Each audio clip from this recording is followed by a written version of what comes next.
Hey everyone, Kevin Kraft here at Homestead Foods. Welcome to episode 2 of Farm Talk, where we talk about worms.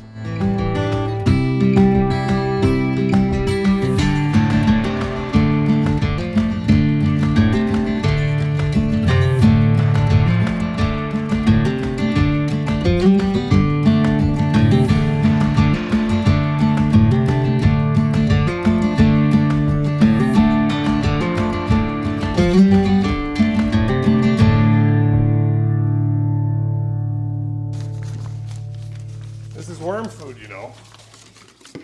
It's so bright. Happy January, happy winter. At the end of the day, we are farming dirt. So when you're making dirt, it's going to be dirt tea. Oh, it's a little baby. Name, what we're doing? Farm Talk? What are we doing? Hey everyone, my name is Kevin Kraft. We're here at the Worm Barn, and I'm showing you how we take this and make it into this. So vermiculture is basically anything work-related, farm-related, production-related with worms. So composting worms, earthworms, there's multiple different types of worms in the world, but for our purpose, we're using compost worms, and it's dedicated to taking our waste from our hydroponics facility and converting it into something that is useful. So that's how we use it, but anything worm-related, whether you're making fish bait, or anything else worm-related, that is what vermiculture is. Okay, so we're lucky today because earlier this week, I brought a load of compost from the farm, from our hydroponics facility, and fed the worms. So what you'll see as I remove the cover helps keep things moist and creates darkness for the worms because worms hate light. So this is one fairly large bin of compost from the facility, but what's cool is even if you look at all the lettuce, you'll see all the dark spots, and the dark spots is all worm castings. So they've already started breaking this down. The cool part about this is something like this, as it's green, and really hard still fresh, they won't eat it. Because if worms ate fresh plants and plants that are still living, there would be no plants on Earth. So they eat kind of the in-between of starting to rot, but not rotten, which is why they're so great at composting. This is 4 feet by 16 feet by 2.5 feet depth of a feeding surface, and at full capacity, both feeding, temperature, ideal conditions, we can produce on average 100 to 120 pounds of castings a week if we're on it consistently. So worm castings are essentially worm poop. And so worms are unique creatures. They're a one-way in, one-way out system, and they have a bit of a gizzard, kind of like a chicken. They eat roughage, they eat gravel, they eat sand, and basically they eat the decomposing materials, and as it goes through, it gets ground up into a perfect nugget that is balanced for both pH, nutrition, and a few benefits. So a lot of people make the mistake of using pure compost soils, and depending on what you're putting into it, you know, you can get a pretty good product, but at times, you know, you end up with certain foods and certain things that might have different pH or different acidity, different nutrient levels and things like that. And so what we do with the worms is ensure that the compost and the input that we're getting is always consistent, because the product and the castings that we're receiving is always consistent. But it has to go through that process of being decomposed, eaten, ground up and mixed in, and then excreted out into a perfect golden nugget of goodness for soil. And then that's what we use in harvest here for Homestead. So for castings, you can use it multiple ways. So you can spread castings on the surface of plants after they're planted. You can mix it within the soil, whether it be a garden plant or an in-home plant or something like that. You can help amend that soil to bring that nutrition in. We use it in a multitude of ways. So we've built a lot of soil in our back fields and we've kind of used it throughout. But what we'll do specifically is when we're digging our plants and rows and things like that, we'll put castings directly in the rows prior to planting. So it kind of gives that plant the best start it can. And so worm castings do a really fantastic job at helping plants establish strong root systems, which help them later in life to ensure that A, they're more drought resistant, they're more hardy of a plant, they're more wind resistant, they produce more fruit and perhaps better fruit because they have more access to nutrients at a wider berth. What is worm tea? Without divulging. So worm tea is actually a really unique product in the sense that it's not compost tea or it's not leachate like out of a compost pile or at the bottom of a pile that's too moist. Again, a lot of inconsistency with regards to its actual nutrient content and pH balance. Worm tea is specifically built around harvesting fresh castings that are still moist, that are still extremely bioactive. And then you're not only leaching the nutrients out of those castings, but what you're doing is creating an extremely beneficial environment for the bioactivity. And so what we're creating is all those enzymes and all those bacteria and all the healthy things that you want in your soil. You're creating a fluid that is extremely bioactive as well as has some nutrients from the castings. Is it a secret on how you make it? What's really cool about the worms is that a lot of red wigglers kind of live in that top 3-4 inches of soil, and they'll come up, stick their heads up, eat what they like, or get completely mixed in all of this material. And when the tarp is over, what's really cool is that it creates a bit of a humidity bubble. So it is actually moist enough to be in between the plastic and the bedding, and they just go to town on all of this lettuce. And as the lettuce breaks down, lettuce has a huge amount of moisture built in. So when I create that little moisture bubble, it helps the decomposition part of the compost, but also that creates that zone where the worms like to eat it the most.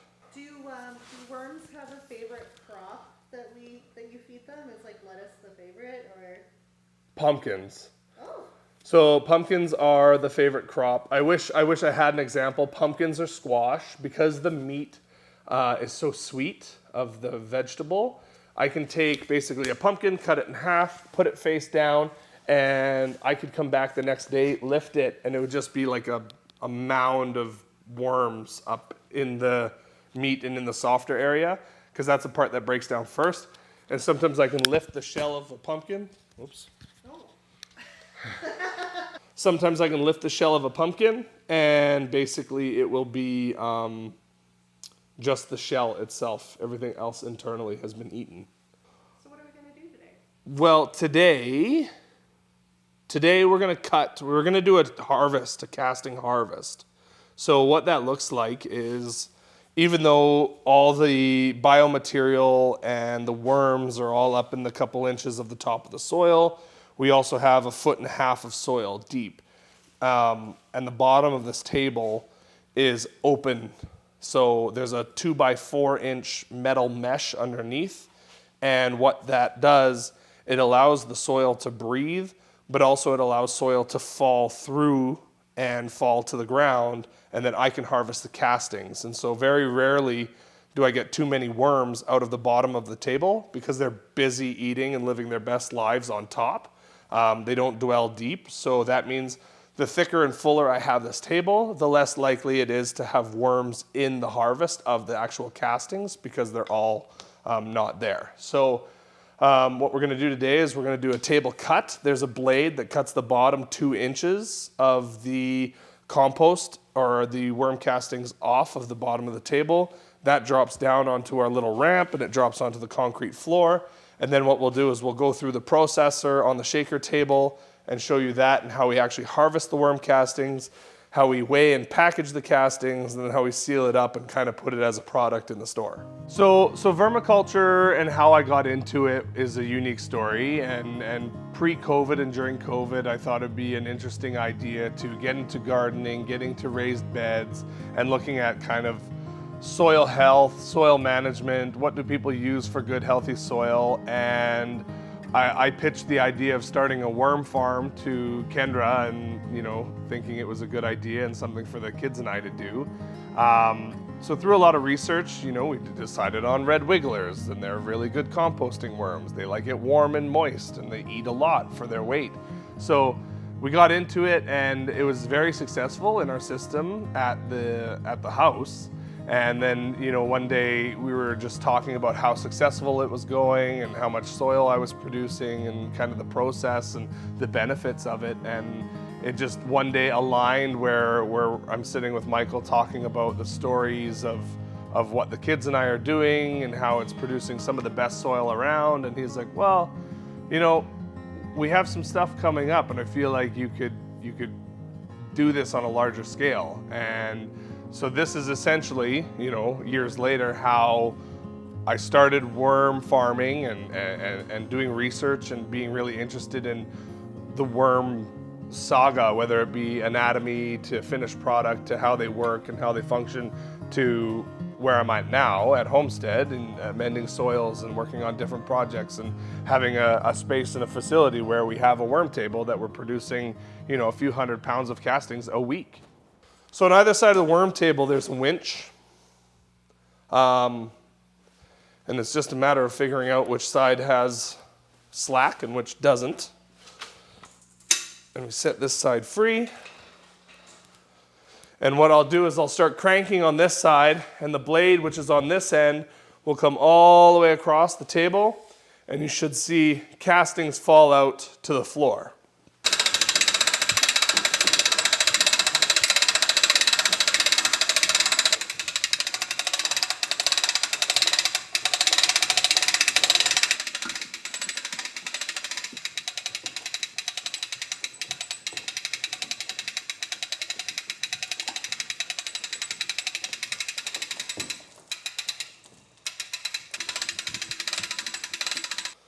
Ta-da!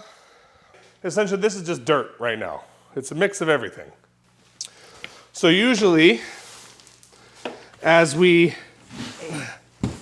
do a harvest, is we sweep all the material out, and traditionally, I leave this material on the concrete to dry a little bit, but this stuff actually looks pretty good. We can process a lot of this right away. If I'm making worm tea, and I'm making a batch of worm tea, I pick it out almost immediately like this, because the soil is still moist, which means it's really bioactive, and that's what we want to keep in the worm tea, is that bioactivity. And as the casting dries out, it becomes less bioactive. Bacteria dies when it dries sometimes, depending. And then we have good, nutritious soil, but we don't necessarily have bioactive, nutritious soil. So ideally, I would take this, put it right in a pot, and make it happen. Whereas if I let it dry out a little bit, that's when we can harvest more and yield more soil into those bins and have them ready to go for our grow season. So a lot of people normally ask, what do you even feed worms? And like I showed you, obviously all this, they love it. But their bedding and their feed primarily is peat moss, a mixture of peat moss, coffee grounds that we make at Homestead Foods, mixed in eggshells. Eggshells, worms don't eat eggshells. They do eat grit and sand and bits to help their, essentially like a gizzard organ, help grind the food down. But this is peat moss, cocoa coir, and horse manure from our neighbors. Composted, really good horse manure, left out a couple years in a pile. Helps get the ammonia out of the manure, which I will alternate feeding between this type of feed and the lettuce and compost feed. That does one of two things. It helps me manage moisture. And this is a lot of material and a lot of moisture, so I don't have to worry about it as much. But when I add that, it brings in a lot of carbon and a lot of bedding and a lot of different materials. And so it does moisture management as well as odor control. Because if I have the table too wet and too full of food all the time, it smells. And that's when you know you're doing it wrong. Yeah, so vermiculture plays a vital role here at Homestead. So whatever product I'm producing in the worm barn, all of that product gets used. As part of the cycle goes, you know, we produce year round out of our facility hydroponically, and that means that my worms get fantastic food year round, as well as I have a heated facility, so they are consistently going all year round producing castings, which is excellent. But it plays a vital role. So yes, we produce a lot of clippings and root balls and things like that from our lettuce, and a lot of that goes into our compost, which we use anyway. But you know, once a week, twice a week, I get that bin of leftovers. I put that into the worm table like you see in the video, and it takes them a few days to just decimate it and eat it. And so it plays a vital role because A, we're not wasting as much knowing that it's going to an extremely good product, but at the same time, worms play that role between the breakdown and the decomposition of a product that we already produce. We take that and harness that energy, that power, that nutrition, and put it back into our fields here at Homestead through a multiple ways, whether it be the worm tea or the castings directly, or even having castings available in store, or even bringing worms like into our field to help our soil.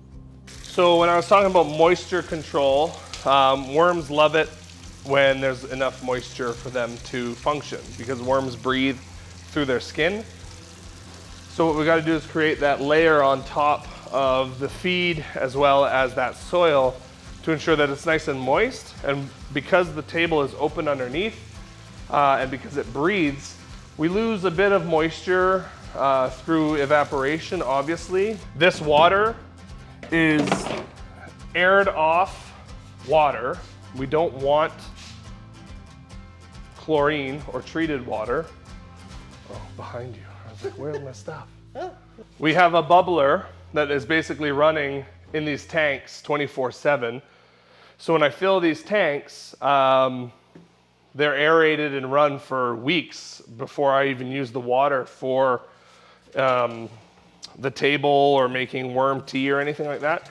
Because anytime we mix water or fresh municipal water that's treated, or there's chlorine or anything like that in there, it actually does us a disservice because it kills the bacteria that's within the soil that we want to kind of take from that. So that's really important.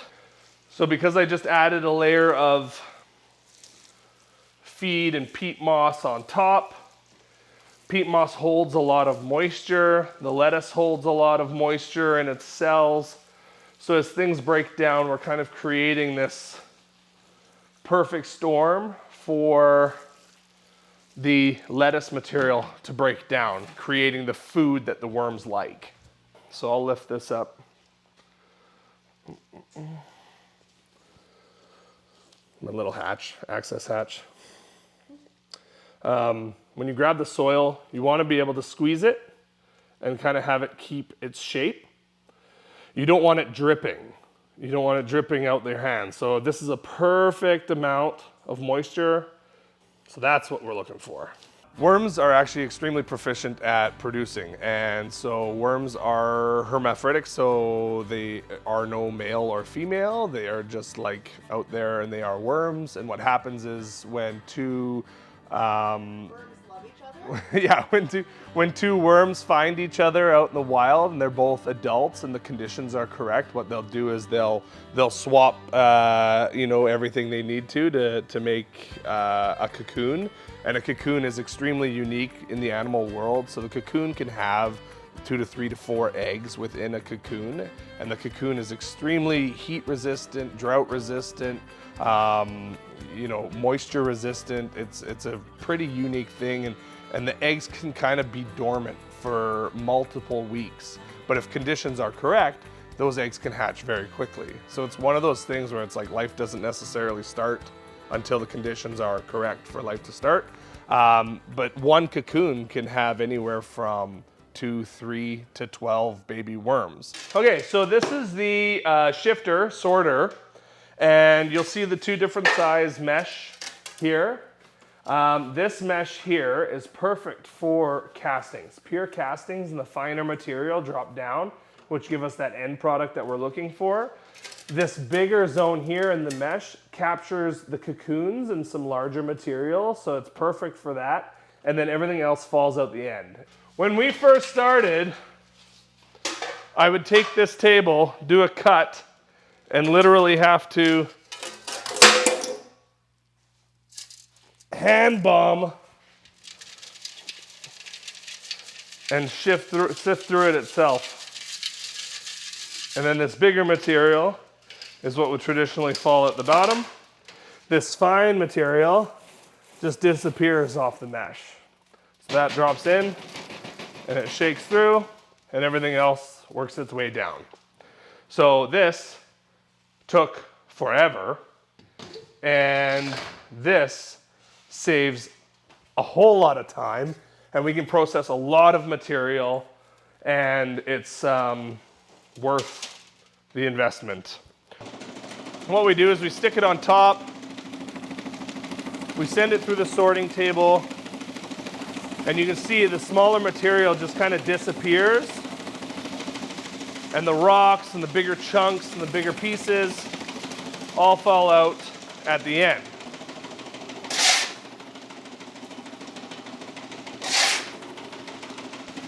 I find worms are the one thing that, as long as you have food and water for them, they're a big fan of neglect.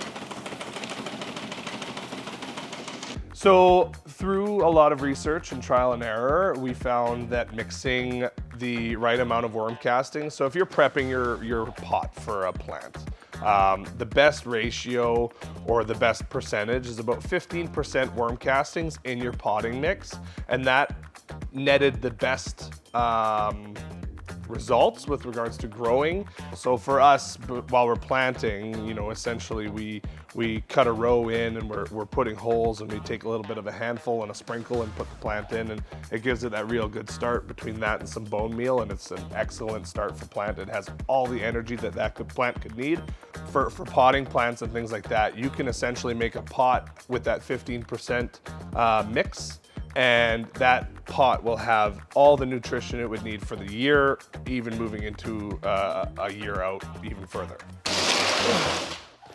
What we have, the cocoon or the bigger mesh, this material on one side. So you can see how much larger material falls out the end, and then the smaller material that is sorted through. And now this material should be the stuff that has cocoons.